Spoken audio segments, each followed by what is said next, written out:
2 beses pa lang kami nagkikita pero 2 beses na kami nagmumuti. Ano? Paliwanag ka. Nakita kita sa estasyon, pasuray-suray ka. Tapos unti kang mahulog sa release kaya hinila kita eh. May problema ka? Ayokong magkwento sa'yo. Ayoko. Iniwanan niyo ako. Ate, boyfriend mo yan? Mukhang tayo. Bastos mong bata ka. O, nakita mo yung guhit na dinrawing ng bata. Pagkaliwang pa, ang unang tumapak doon. Panalo ko.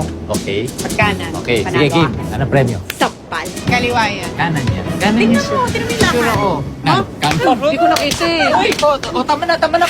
Sige na. Basta tayo. Ano ginagawa mo dito?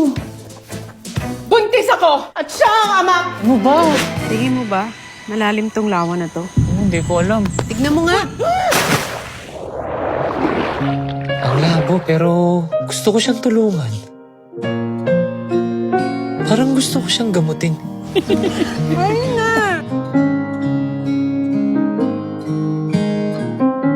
Parang gusto ko siyang buuin. Siya nga pala, pag recital day namin, hindi ako nagsusuot ng pants.